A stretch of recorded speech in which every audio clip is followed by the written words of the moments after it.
we are going to blow through this. You've had an amazing 2 days. My goal in the next 20 minutes is to teach you some things so that you leave and say, this was the best session of the entire 2 days. That's my goal. And I want to start with a get-out-of-jail-free card. You are all welcome to check your BlackBerries and your iPhones and your mail. And in fact, the reason I say that is because we all feel guilty about it, right? I mean, we're all juggling 5 things, and we're getting email, and we're trying to deal with stuff, and we're putting out fires. That is the story we're going to talk about today, which is the explosion in data that is coming not just toward you, but toward all of your customers, toward all of your visitors, toward all of us, toward your kids, your family, your friends, that is, at the moment, overwhelming, and how Curation is a technology that is basically going to give you the tools to solve that problem and also make money. So let's dive in. First of all, if you Google the word curation, you will find that it didn't exist other than in museums 24, 36 months ago. There's been this rocket ship as people have organized around the word. And so if you feel a little bit like you're trying to figure out what it's all about and what the rules are, you're not alone. We're all in this together. First of all, the volume of data, that was what I was talking about with email, is growing spectacular. The CEO of Google said the other day, all of the data created in the known universe between the beginning of time and 2003 was 5 terabytes. We're now creating exabytes. We're now creating 5 exabytes of data every 2 days. So, the fact that we feel overwhelmed is an opportunity. Second, all of the tools that are now coming into existence, real-time, location-based, and all these things, create data streams. So none of this is going to slow down. We're not near a plateau point. This is good news for us. Finally, websites expect a voice. They expect you to be able to bring to your work some logic and some knowledge about the space that you control. So if I can, let me just ask a question. How many people here run or control at least one or a number of websites? Just raise your hand. Okay, great. So we're talking, and you all have the same problem, which is you've got these sites, they're hungry for content, your visitors are hungry for content, and you're sitting there at 11 o'clock at night going, I should just write more blog posts. I've written a bunch, I'm trying to, maybe I'll go on Mechanical Turk and I'll pay guys $5 to write blog posts or text for me. Guess what? The good news is Curation's going to solve that for you. So what we're going to talk about in the next 19 minutes is exactly how it works. We're going to get some of the rules out of the way, and then hopefully I'll leave 2 minutes at the end to answer a couple of questions. So first of all, how does it work? Basic question. How does curation work? Well, curators have a voice, and they have a content mix. And what that means is people come to your sites expecting something, right? They're expressing intent. They're saying, tell me more about nutritional supplements, or tell me more about gardening, or whatever the thing is that your site does. They want your point of view.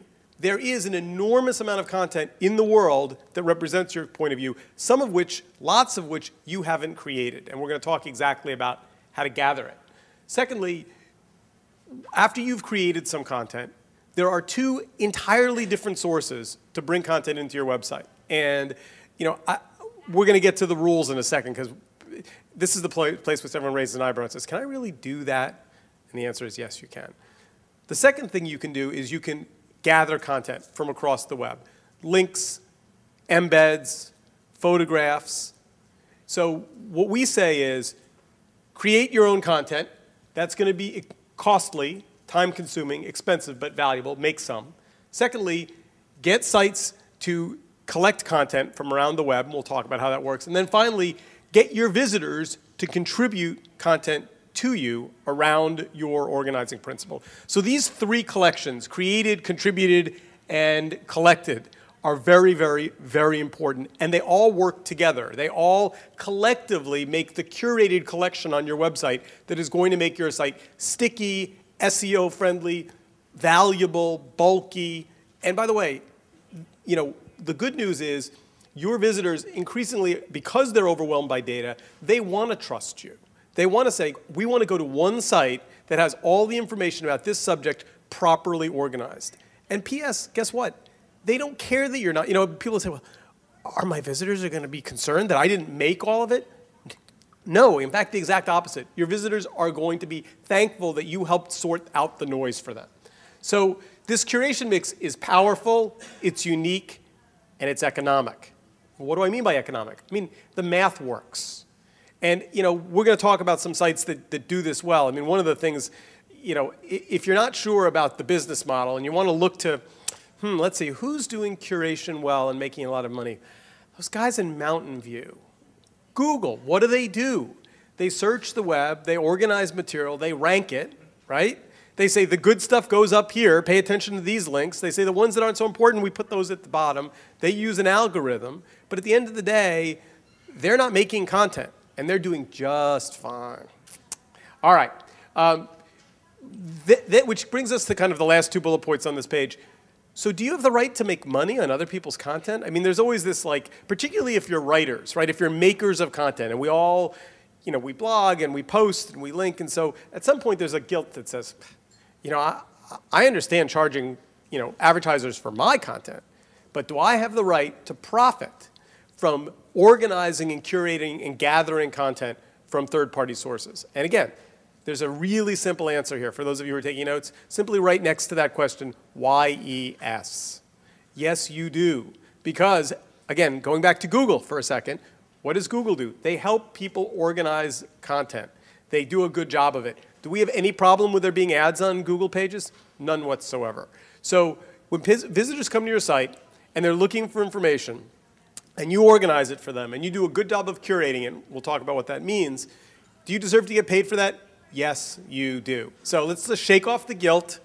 Oh, I don't know if I should be a curator. I don't know if I'm allowed to do that. It seems like I must be. That service becomes more and more important, hugely important going forward. So I want to be clear about this last thing. You don't have the right to steal. And, I think we all understand the difference between linking and crediting and stealing. So if you go to somebody's website, take their content, cut and paste it, and stick it on your website, no, that's stealing. On the other hand, if you take somebody's blog post, link to the first 6 or 7 sentences, and then give a credit to where the rest of that blog post is, do you have the right to do that? Absolutely. And we're going to talk about examples of great big companies that are way ahead of us on this. So let's talk about who's doing curation today. And one of the things I think that you'll all find exciting is 2 years ago, this was a brand new idea. 18 months ago, it was on the bleeding edge. Today, it is very quickly becoming the norm on websites across the web. So for example, New York Magazine, one of our clients at Magnify, when they made the decision to aggregate video and organize it on their pages, we said to them, well, you can put the special New York Magazine video that you make up at the top in a gold box with blinking lights, and then you can say other videos we found on the web below that. They said no. If our editors find a video and they link to it and they think it's good for our readers, we're very comfortable putting our brand around it. And so if you go to New York Magazine today, you'll see on videos.newyorkmag.com hundreds and hundreds of videos presented, all of them in the exact same form factor, all of them in the same player, because their feeling is if they hire a freelance writer, it's a New York Magazine article. If they hire a freelance photographer, it's a New York Magazine photograph. If they find a video on the web and their writers write about it and they put it up on their site and their readers know it's valuable, they consider it to be part of their content collection. And they're not alone in that. Early days, think about something like Matt Drudge at the Drudge Report. I mean, last time I checked, the only thing he's ever written is a headline. Sometimes they get really big and a little bit controversial, but mostly what he does is find links and link to things and organize them, and he's done very, very well. And then last but not least, the up-and-comers, obviously you all know Huffington Post. Interesting thing about Huffington Post, if you look at their website and try and figure out which things are links and which things are paid Huffington Post staffers, and which articles are free Huffington Post bloggers, you can't tell them apart. Again, not an accident, right? I mean, it would be very easy for them to put a gold box around the links that they find from across the web.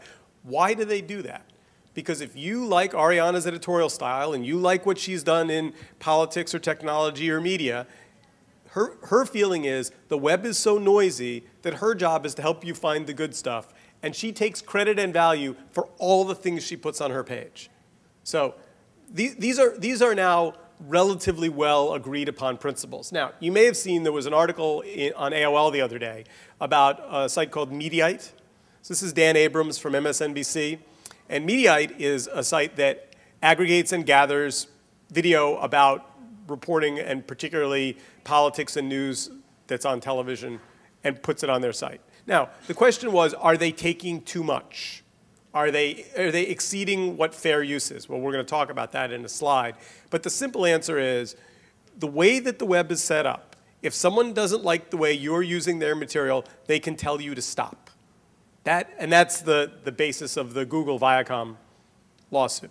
So you really do, if some of you are sitting here going, well, I don't know how far I want to go. I'm not sure how many links I want to put on my page, and I want it mostly to be my original content, and I'll put a couple things. Bad idea. The leading media companies in the space are already way beyond that.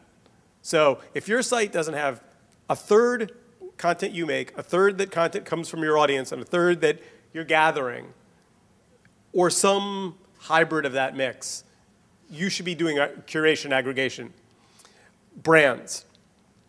Let's look at 4 brands very quickly. Pepsi, Zappos, Etsy, Starbucks. These are brands that have opened up the story of their brand to their audience and increasingly have gathered lots and lots of content. At Zappos, for example, they don't talk about the things they sell as product any longer. They call it content. It's interesting, right? I mean, Zappos' perspective is people want to come and learn about the things that they sell. That's all part of the content mix. All of their employees make content. I'm sure you all follow Tony on Twitter. If you don't, you should. Their employees all make content. They invite their visitors to send them videos. They have engaged their audience in making content for them. Why is that a good idea? Well, a couple reasons. One, let's just do the math. It's free. Free is a good price. 2, it's incredibly authentic, right? So if people are coming to your website and they're passionate about gardening, or they're passionate about yoga, or they're passionate about whatever your vertical is, and they want to make content for you. Now, I'm not saying you should publish everything, and I want to be clear about that. It's your site. It's your standards. So at the end of the day, don't put up something that you think damages your brand. Absolutely not. But if your visitors get in the habit of making content for you, how cool is that? How great is that? So let me ask the question. How many of you today are inviting your visitors to send content to you? Okay. So everyone who didn't raise your hand, this is the takeaway from this panel. Start asking my visitors to make content for me. What's the worst thing that can happen? They send you terrible stuff. Don't publish it. They send you awesome stuff. Put it up. You automatically turned your economics in a better direction. Okay. Last but not least, e-commerce. So interesting. Yelp, we all know. Yelp is a content creation machine. Foursquare is a content data creation machine.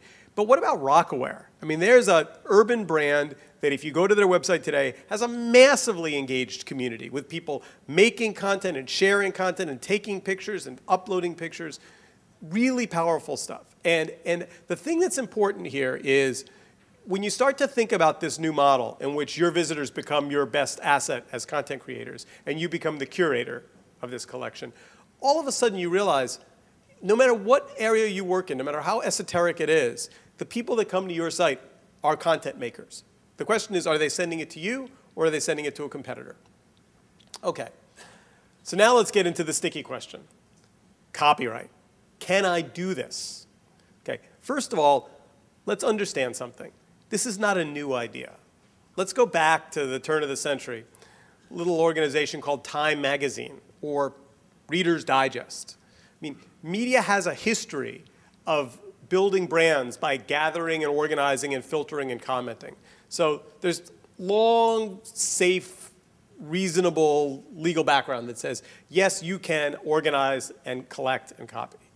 Now, to be clear, there are rules about what you can and can't do. So let's talk very quickly about what they are. Any content site that any site that has something on the web you can link to.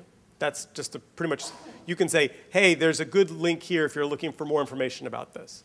And you can do a little squib, a couple of sentences. There's a jump ball about how much you can copy. And there was a great blog post over the weekend about that. So search fair use if you wanted. It was Rachel Sklar's piece in Media. It was very interesting. But it's not clear. And the answer is more than you think. Secondly, if a site has an API that allows you to search and embed, use it. They're saying, come take my things and put it on your page. You should be doing that. Digital Millennium Copyright Act. I spoke to a lawyer the other day who said something I'll never forget. He said Congress had the wisdom to understand that they couldn't legislate faster than the technology was going to change. And he used as an example CD-ROMs. Anyone old enough to remember CD-ROMs? You know, by the time you wrote a law about how to manage CD-ROMs, they were gone. So the point is, the Digital Millennium Copyright Act says very clearly that if someone asks you to take down material that they own, you basically have the responsibility to research it, make sure that they filled out a copyright takedown notice, and if it's their material, take it down. That's all. Now, you don't have to take down a link. If you're not storing the material, if it's not on your site, if it's on YouTube or Rever or Blip, and you're linking to it, leave it up. It's YouTube's problem.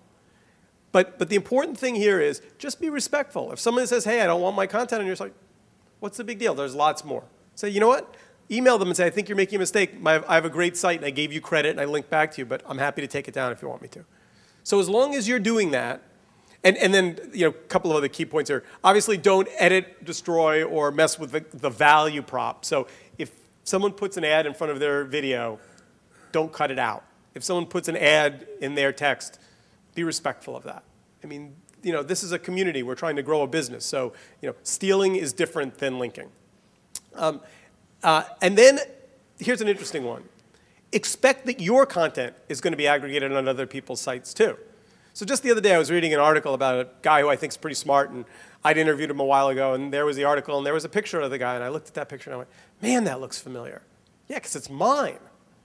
Someone had gone to my blog post, taken my picture, put it on their website, written a different interview. So I emailed the guy, and I said, boy, that's a nice picture. I'm glad you used it. I'd appreciate a photo credit. And he emailed me back and said, sure, no problem. That's all. That's it, right? I mean, a little labor intensive, not my favorite way to play. I'm careful about credits, but that's the game. People are going to take stuff off your site. You're going to take stuff off other people's sites. And then maybe the obvious is just respect other people. Play nice. We're all in this together. If your site's successful and you're giving people traffic, they're going to be happier about that. All right. So I promised a couple minutes of questions, so I'm just going to get to the conclusions. The history of content is about finding and filtering and curating. If you're not curating on your website, I hope you will leave here today and begin to think about how to do that. Secondly, curation is not a crime. You're not breaking any laws. It's a good thing. So start to practice the word. And I know it's hard to spell, and Microsoft Word doesn't spell it right. Robots are your friend. But the last line of defense on your site should not be an algorithm. It should be you. And what I mean by that is use tools to gather things. Use an RSS reader to find links to articles that are appropriate to your site. But don't fall in one of these traps of thinking that you can put up some gizmo that's going to search the web and put up appropriate links. The difference between content you like and content your competitor's site likes is you. It's your aesthetic. It's your gut. So don't let them smell the metal, as we say. And then last but not least, have a voice. Aggregation and curation is part of your voice. Think about it in terms of Twitter. When you retweet something, do you retweet something because it has a keyword in it that interests you? No, you read enough to go, my followers want to see this. So take that kind of attitude, take that passion, pass it forward, and begin to curate on your website. It's a very powerful new economic model. Thank you very much. I think we have time for 2 questions. Is there obviously you just said don't automate, but it would help to have some automation to find the stuff you're looking for to speed up the curation process. So automation tools, there's lots of them. They come in different flavors. There are text ones.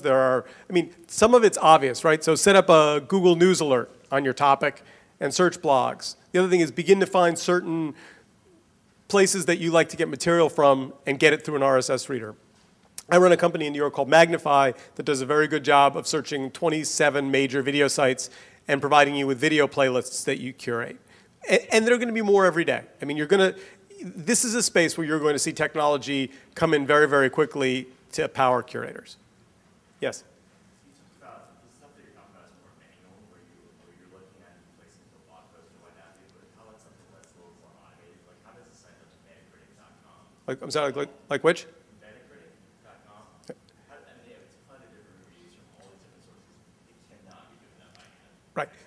So there are a whole bunch of I don't have time in 20 minutes to, there are the guys at CrowdFusion are building great technology for big companies. VodPod has a video aggregation tool.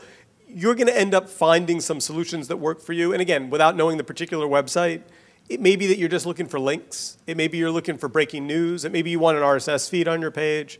At the end of the day, we're all analytics people at some level, so you're going to test different things. I mean, Magnify provides Flickr photos, a Twitter feed, a variety of other things. But what I hope this will do, and I've never done 20 minutes before, by the way. So what I hope this will do is have all of you go home and start searching on curation tools and beginning to explore. And I probably should have had a takeaway with some links, and I'll do that at the next one. Thank you all very, very much. Thanks.